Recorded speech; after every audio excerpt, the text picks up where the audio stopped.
Bonjour les amis, toujours avec l'électronique numérique. Aujourd'hui, on va traiter la partie A3 de la série numéro 4 sur les bascules et chronogrammes. Alors, on va faire un petit rappel sur la bascule JK. La bascule JK, c'est quoi? C'est finalement une bascule RS sur laquelle on a fait les bouclages suivants. Donc, on a bouclé la sortie Q avec l'entrée K qui rentre dans R, et on a bouclé le Q bar, le complément de Q, avec le JK, et qui servent comme entrée pour S. Et l'horloge, bien sûr. Donc, le schéma de la bascule JK. Là, on va rappeler rapidement la table de vérité de la bascule JK. Bien sûr, les changements, quand ils se produisent à des francs, soit francs ascendants, soit francs descendants.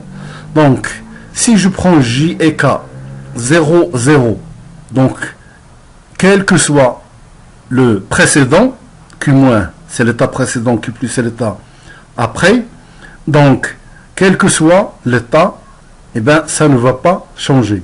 C'est-à-dire, on a une fonction de mémorisation. Si j'ai 0 et 1, J égale 0, K égale 1, c'est ce qu'on appelle une remise à 0. Donc, voilà, quel que soit l'état Q précédent. Si c'est 1, ça va devenir 0, donc c'est une recette. Si c'était 0, eh bien ça va rester 0, et c'est une mémorisation. Maintenant, si on a 1, J égale 1 et K égale à 0, qui est une mise à 1. Donc si l'état précédent était 0, donc ça va passer à 1, donc c'est une mise à 1. Et puis si il était à 1, il va rester à 1, donc c'est une mémorisation. Et maintenant, c'est l'état, c'est ça qui a fait que, qui diffère entre la bascule JK et la bascule RS. Donc cet état 1,1 qui était interdit pour la bascule RS est venu résoudre le problème de cet état interdit. Et lorsqu'on a J égale à 1 et K égale à 1, eh bien on a commutation. Ça veut dire, si l'état précédent était 1, il devient 0.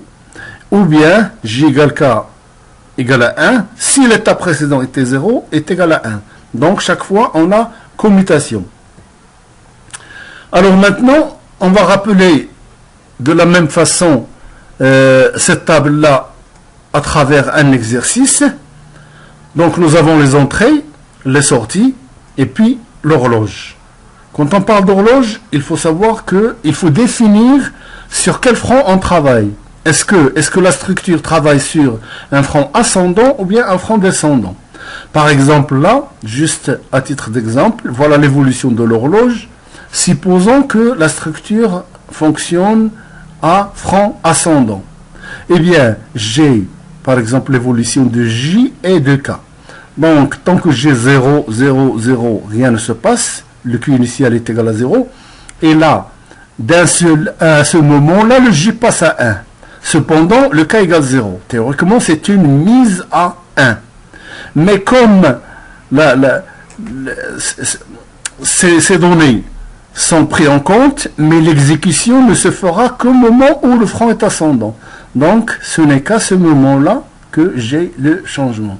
Et après, quand je reviens là, et après, le K passe à 1, eh bien, c'est noté, mais l'exécution ne se fera, c'est-à-dire ici, c'était une remise à 0, ne se fera qu'à l'arrivée du front suivant, c'est-à-dire, voilà, ici.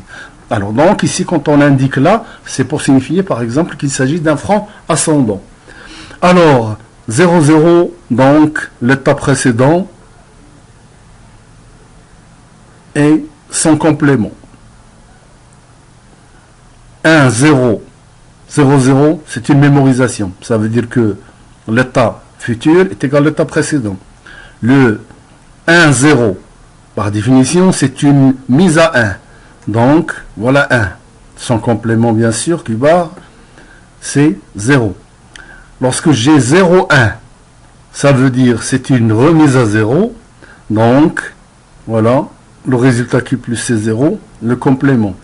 Eh bien, quand j'ai 1, 1, c'est la commutation. Ça veut dire, eh bien, si j'avais Q moins, eh bien, je vais avoir Q moins bar.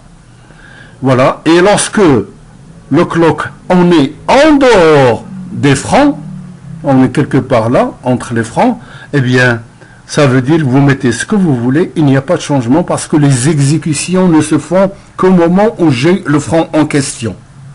Alors maintenant, à partir de cette table, on nous demande d'établir l'équation logique de Q plus en fonction des variables d'entrée qui sont J et K et de l'état précédent de la bascule. Voilà. Donc, table de vérité et de Carnot. Donc, voilà la table de vérité résumée. 0, 0, Q plus égale à Q moins. 0, 1, mise à 0. 1, 0, mise à 1. 1, 1, commutation. Complément de l'état précédent. Alors, ceci traduit en table de Carnot, on aura, voilà, JK, Q moins. Eh bien, je vais avoir, voilà, j'ai 1, 2, 3, 4, 5, 1. Voilà. Pardon, j'ai 1, 2, 3, 4. Donc voilà, j'ai les 1. Et bien maintenant, je n'ai qu'à exprimer le Q plus en fonction des états d'entrée. Voilà. Donc, j'ai ce premier groupement et puis j'ai ce deuxième là. Voilà. Alors, c'est quoi ce groupement là? C'est Q moins bar J. Donc, J, Q moins bar. Ou ce deuxième là, c'est Q moins. Et là, ça fait K bar. Donc, K bar, Q moins. Et voilà l'équation de sortie future en fonction des entrées et de l'état précédent. Alors, maintenant, on va passer à un deuxième exercice dans lequel on nous demande de compléter le chronogramme suivant. Voilà. On donne l'évolution de l'horloge. On donne le franc qui est ascendant ici. L'évolution de J, de K. Et on vous donne Q0, l'état initial. Q0 est égal à 1 dans ce problème. Alors, eh bien, on va suivre l'évolution de toutes les grandeurs. Donc, ici, l'horloge est à 0. Donc, même on fait quoi que ce soit, ça ne changera rien. J'arrive là, voilà, le premier franc, il n'y a pas de changement, donc il n'y a rien à changer. Et puis, voilà, à ce moment-là, le premier événement, c'est le K qui passe à 1. Mais qui passe à 1 à un moment où, entre les francs. Donc, c'est, voilà, K passe à 1, et cependant, J à 0. Donc, théoriquement, c'est une remise à 0. Mais l'exécution n'aura lieu, J égale 0, K égale 1, l'exécution n'aura lieu qu'au moment de l'arrivée du franc. Voilà le franc, donc, j'ai une remise à 0. Voilà. Je continue. Et puis, là, qu'est-ce qui se passe?